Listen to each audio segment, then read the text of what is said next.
Hey guys, I'm in a BearSuit, and this is sort of a trial version of a new thing, maybe. Uh, Anyways, I asked the people on Reddit to submit a game where you thought you were winning, but then you ended up losing. And I get some suggestion here. I've picked out three games, all of which show three different ways of being or losing it, and hopefully I will get through that. Anyways, if you want to join or have replays sent in to me, post me pretty much anywhere. Um, my Reddit handle is irisumisuki. I will also make a thread where you can post them. Um, Post them here in the comments section on YouTube. Send me a private message. I don't really care. As long as I get the games, I'm happy. Um, I haven't decided on a specific topic for next week, but I will probably post that on Reddit once I figure it out. Anyways, jumping into the first game, or the first replay of this week, we are taking a look between a game of Akrisiak and Majin. And as you can see in this pool, there's no clear tech to go for in this game. There's a bunch of really strong units in each color combination, as well as red pairing up really well with both green and blue. So, if this was me, I would look for clear signs what my opponent was doing and try to counteract that. Particularly, the three big, like, deciding units the opponent will probably go for is either the Amperilla, the Grenade Mech, or the Ghost Fabricator. And I would think that the Amperilla was the strongest simply because it leaves you more options of only one Animus. Or the Ghost Fabricator. But if I would see the Ghost Fabricator coming from my opponent, I would probably pressure him by threatening the Amperilla. Anyways, we're just gonna start playing this game out and see what Majin and Akrisiak does. So we're just gonna pump it up to 40 speeds, and I will look to see if we're the Okay, here's the really first weird play that I see from Majin. On turn 2 he starts building 2 conduits instead of building more drones. Now this is really awkward since both of these conduits probably will not do anything this entire game, because already here there's nothing he can really use all this green for. He will not have enough gold for the well, he can not build anything the next turn and then get a turn 4 Ghost Fabricator, but that is really weak and you probably shouldn't do that. So instead of doing this, I would probably just either, if you really want to go for an early Ghost Fabricator, get a drone and a conduit, but getting conduit is just a waste of a lot of gold. So we're gonna see a secret doing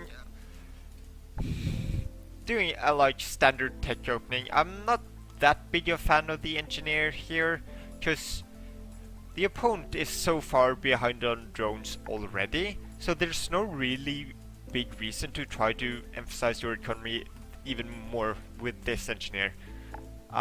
A better idea, in my opinion, would either get a single conduit here to try to counter Ghost Fabricator but with a lot higher drone count, or you could even just pool some of the gold and next turn go drone Animus. And as we see from Majin here, he's gonna spend his entire turn on building a Ghost Cannon and Engineer. So already he's 4 drones behind what he probably should have been at this point. And he won't even be able to build the Ghost Fabricator next turn. He also built this 3rd Engineer, which is almost useless unless he builds 3 drones next turn. But if he builds 3 drones next turn, everything he's done up till now would have been a waste.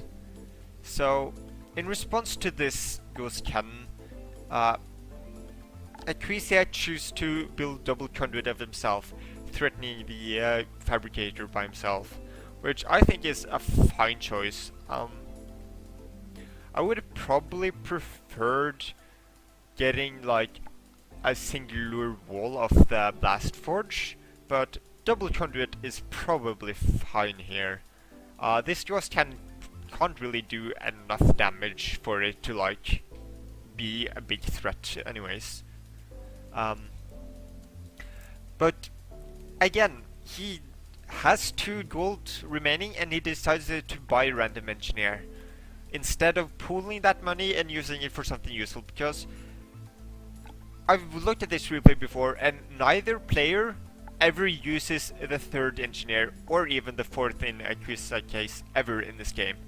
These are basically just husks that are not doing anything for the longest time. So if you ever like go into like the come into this situation where you can either pass with 2 gold open or buying another engineer, if you're never going to use the last engineer, it's probably not worth it. Like, by building an engineer for defense it's a fine choice, but it's not something you need this early. Because even if Melgen is just going to build Jaws cannons here, he can't actually build more than 1 a turn. So getting engineers for defense is not an option, and as I said, a Quizite will not use this engineer ever, so it's just a wasted 2 gold that he could have used on getting some other resources later. And again, we see this coming from Majin for the 2nd time. He builds a random engineer for the 2 gold left. So already he spent 4 gold on engineers that hasn't been doing anything. Now, if he would have like 2 gold the last turn here, he probably could have done something much better than what he's doing right here. And as you see, all these conduits are storing up so much green that he can't possibly use at this point. So just having 1 conduit would have been enough for this Jaws cannon and not have all this green stored up. Sorry about that. So there we go. And yeah, we're passing it over to Quizite, who for some really weird reason decides to get 2 more conduits. Now, I'm not sure exactly why he thought this was a good idea, because you only need 1 more conduit to build the Jaws fabricator next turn, and even that is kind of overboard with taking into green, because you're never going to use all that green anyways. 3 green a turn requires 18 drones to actually sustain with basic units, force fields aside. And he is nowhere near to that point. He can build like 2 Jaws cannons a turn. So getting 2 conduits here is so deep in commitment. Also, this force field is just I'm not gonna say it's completely worthless, since it will soak up 2 damage from the Jaws cannons. But right now, you already have this extra engineer that you bought for, in my opinion, seemingly no reason. So instead of sacrificing these engineers which you will never use, you're sacrificing a drone which you definitely want to use. So is trading 3 gold and a green for an engineer, I mean 4 gold actually, the drone cost, the force field cost, and the green cost, for 2 attacks of this Jaws cannon instead of killing 2 engineers. And if he also hadn't built this force field, he didn't have to build any more conduits to build the Ghost Fabricate next turn. He could have gone for something like Blast Forge to get a wall up. So that's another thing you will see. And as you will see during this entire game, neither of these players will ever have enough gold to utilize any of these conduits. So all of these is just wasted gold and opportunity to build more drones, or even attacking units. So yeah, right now we just see some standard like back and forth where both of them want to drone up. Quizite goes for the Blast Forge so we can finally get a wall up. Majin gets the first Ghost Fabricator, Quizite follow up later on. And now, again, you see this extra engineer which doesn't really do much. And as you will see a lot in this game, the green is just gonna get up to like insane amount of levels of green. It would be like you could buy every single cluster bomb in one sitting if it was at the end of this game. By the end of this game, you would have been able to buy all the cluster bombs. But that aside, we see Majin taking into double blast forge and the grenade mix, which I don't really understand why you get the like one. I understand getting one blast forge for the wall, but you already have so many green resources you could have spent on building gauss cannons that getting grenade mix is just complete waste of resources. Because like the grenade mix aren't really that efficient compared to tow gauss cannons.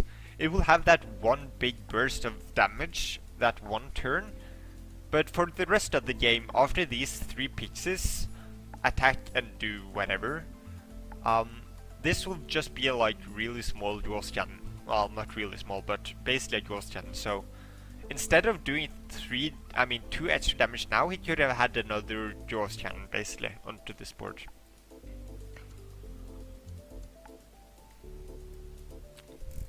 But yeah, that was a quite weird block, but in the end it doesn't really matter.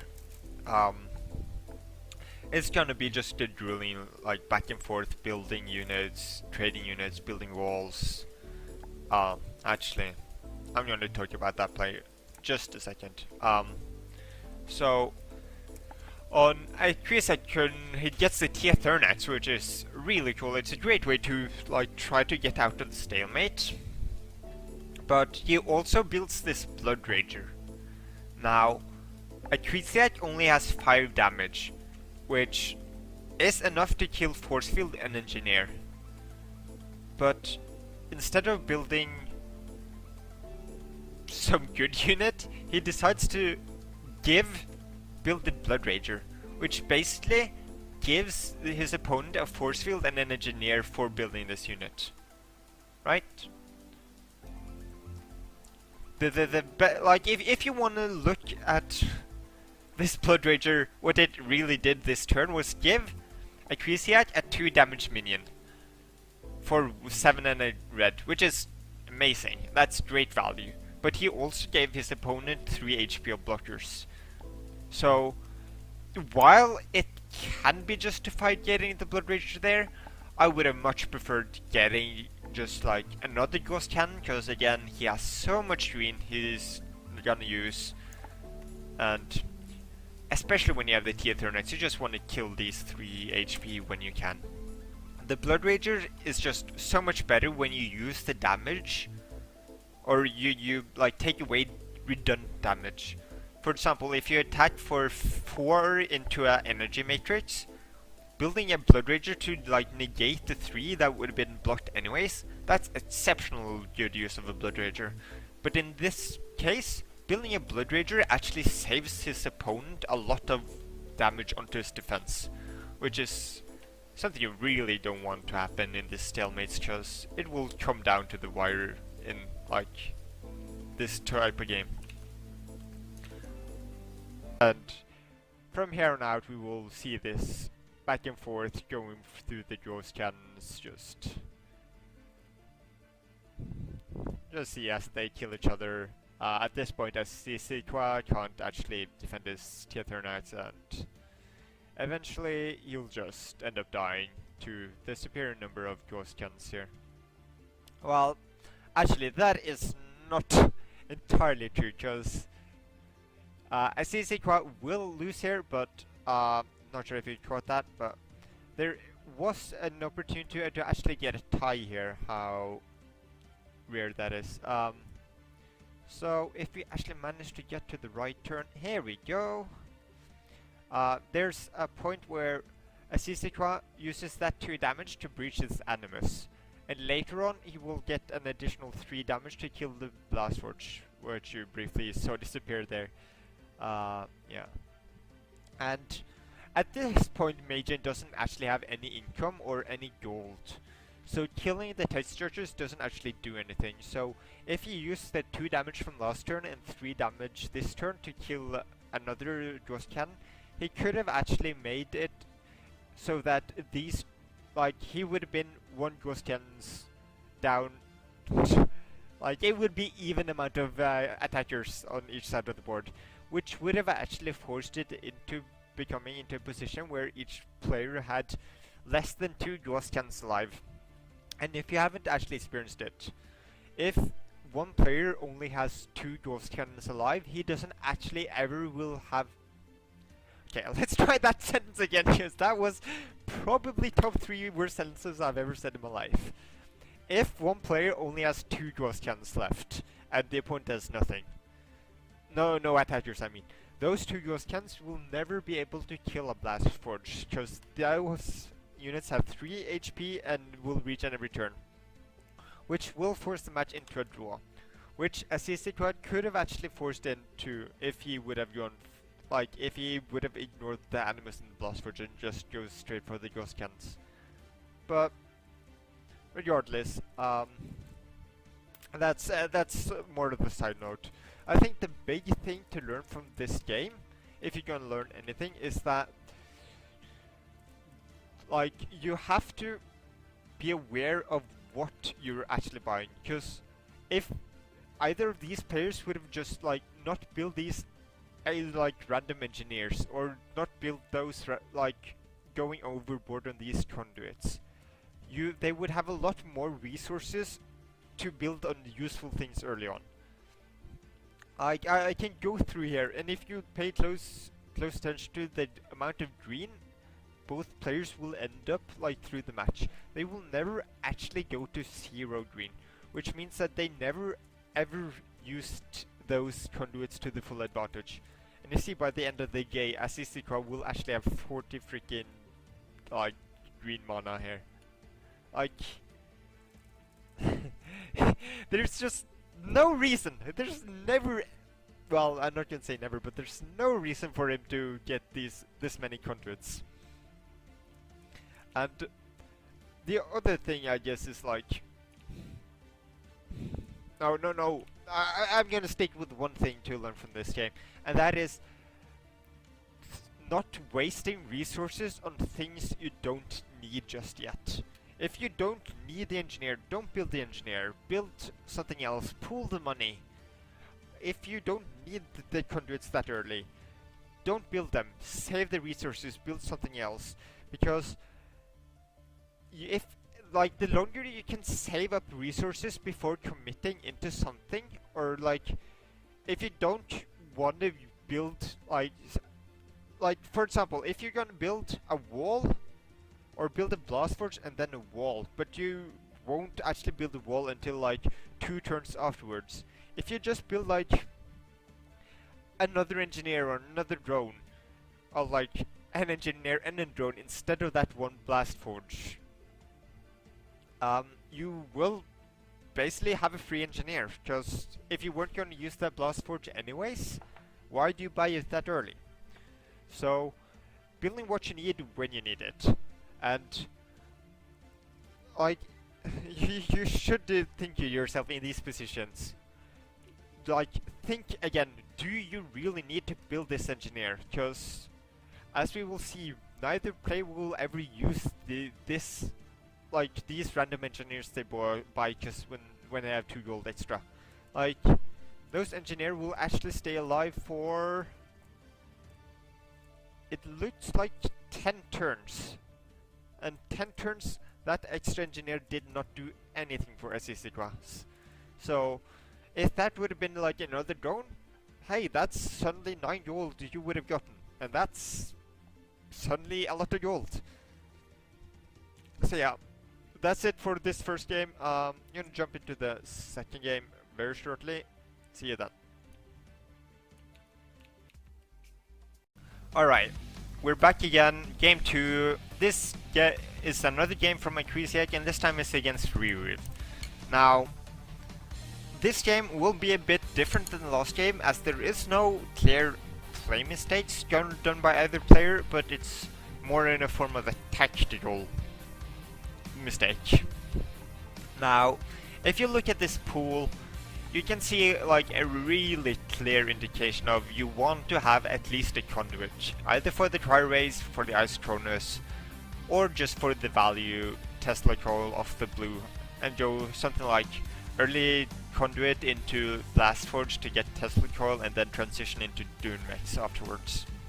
But as we see this play starting, we see both players going for pretty normal stuff. Ryu will go for the Econ opening, and here we see Akrisiak tries to go for the Tatsu Nullify Rush, which I've covered briefly already in a video, so I won't talk too much about it. But Reviv here will just respond by buying double conduit and just start building Isotronuses and Ghost Cans. And from this point onward, yeah, he thinks about getting some more, but there's no reason to do it. Next turn he will have enough damage, and Akrisiak actually lets him breach. I think he could possibly have avoided it, but at this point there's just no turning back, because he's spent so much resources into these nullifiers, and Reva just doesn't care, just by taunting some more at the end there.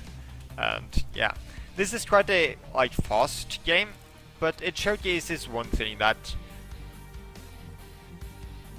technically Akrisiak built the Tatsu Nullifiers as fast as possible. He didn't miss any drones, he didn't buy any unnecessary engineers as he did last game, but he was simply outmatched by the choice of strategy, because since conduits was still really easy for Reviv to get, he could just build the Isotronus and the Ghost Cannons to simply just mow down the Nullify Rush. And yeah, that's it. And this last game is gonna be quite a lot longer. It's actually a really interesting game, and it's between the Grey Jew and Esquire Sandwich. Esquire Sandwich being a really strong player here. Played a lot against him, he's really good. So we're just gonna let the game play out, because it's a really long game, and as you probably can see from the units here.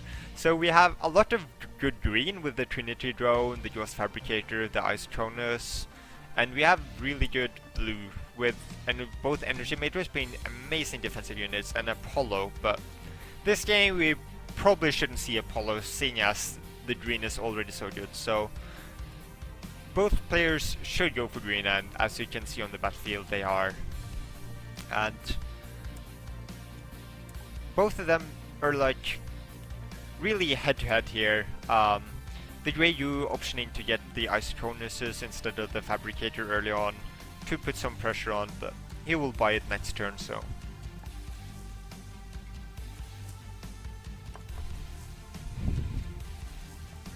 He lets himself get breached here, losing some engineers, but doesn't, well, not breach, but he will lose engineers. And yeah, as you see, I'm just gonna speed up even more, because it's a really long game and it's really hard to point out any huge mistakes, because the game was pretty well played by both parts here. We'll see Esquire Sandwich getting the Centurion up, while Gregu is opting for double Blast Forge and Engine Matrices. And we'll see random units coming out here, Thermicores, Cauterizers. None of it is just doesn't really matter. The drone count is pretty even. Esquire Sandwich is ahead by 2, I think. And yeah, and by this point you will just see it's really hard to, well, you see Esquire Sandwich getting ahead right here, and he will lose the Centurion, but he's 3 Ghost Cannons ahead, and yeah, should be easy pickings here. Even the Cauterizer don't do enough here, so eventually he will die a slow but painful death, where this Ghost Cannon is just simply pricking him to death. Yeah. So, let's see, where's the... I'm looking for the point where...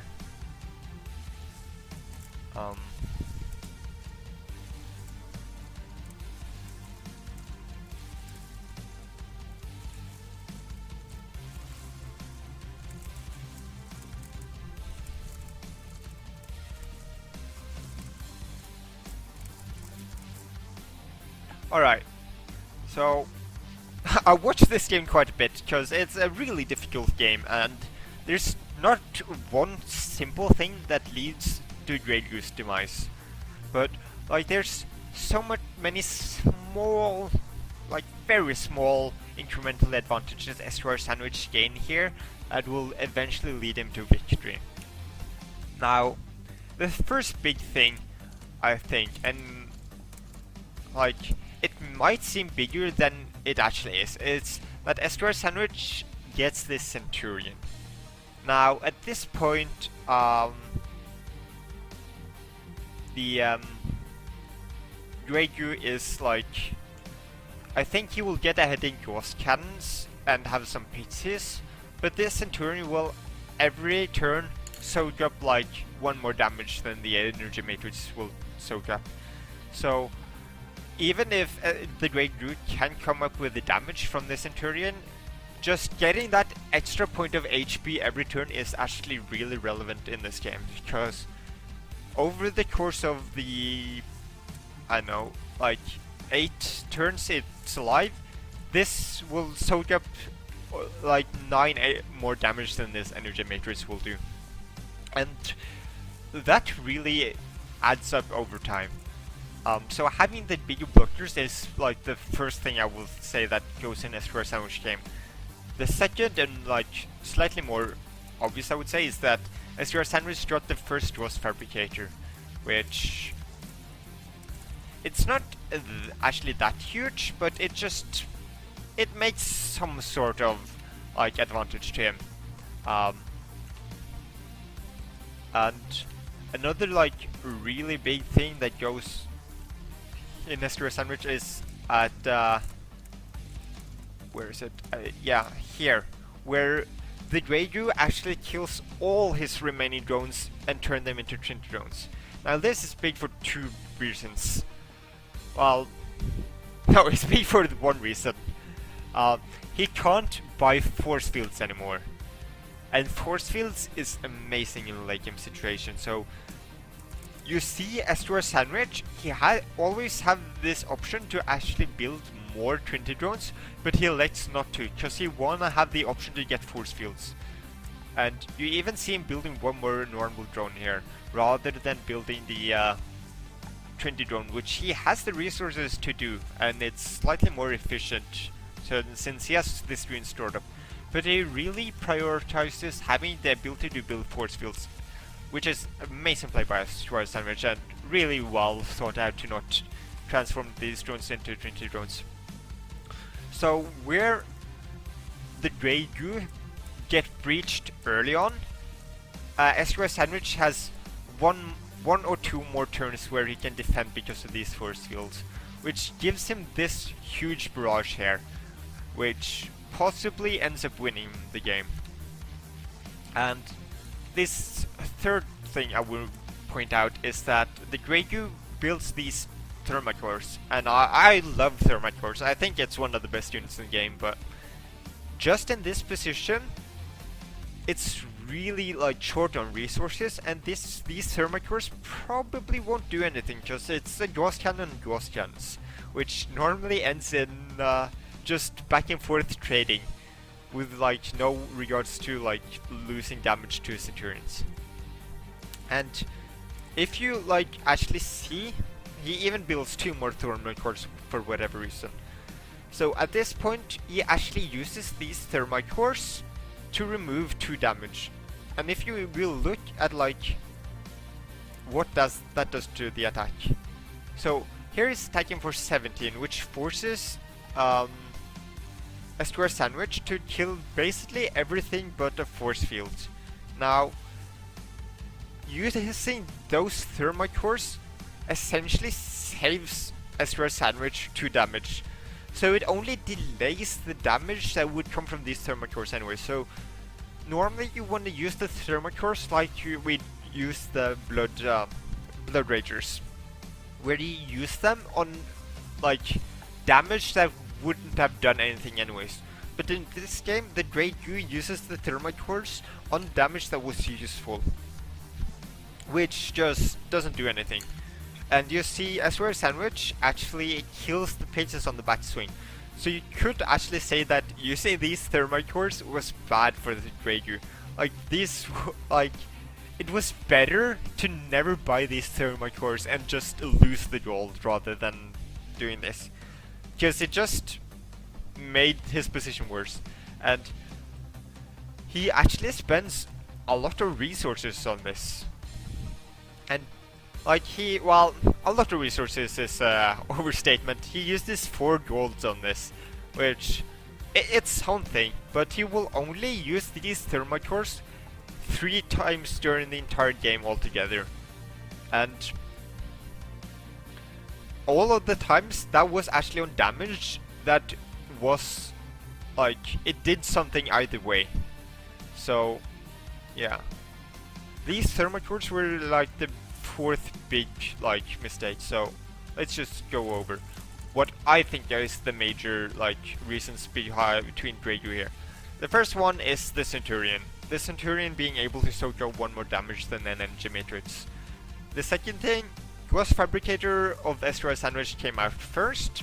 The third thing, that was, oh yeah, the drones, which I probably think is the biggest one actually of all of them, because SRI Sandwich gets these force fields and get like that one big attack first, and then the fourth thing was these thermite cores that actually didn't do anything for Dragu. They actually ended up being worse for him than if he hadn't built them, in my opinion. But yeah, hopefully you learned from these games. Learned anything from these games. I think, well, the first and third game were like no, nah, never mind. There were 3 completely different games. The first game, well, both players had sort of bad build orders, lot of stuff they didn't utilize, but eventually led to Astrire losing. Second game, it was just a strategic mistake where one player simply countered an all-in that the first player did. And this third game was just a bunch of small incremental differences that just started building up for SR Sandwich, and in the end he was able to reach down the massive horde of ghost cannons there. So yeah, hopefully you learned something from this, and if you have any suggestions for a topic I can like collect replays for, just PM them, comment them down in here on YouTube. You can go to the subreddit for Prismata. My use there is called Arisu Misuki. I will probably put up another replay thread where you can link your replays, so you can get featured in these videos, but more details on that will come later. There probably won't be a video like this next week, but I will try to get one the week after the next week. So if you want to be featured in that, keep looking at the Prismata subreddit forum thing, and yeah, until then, see ya. Game! Oh my god, that was so awful, Jesus Christ. Let's join Varkin on the stream.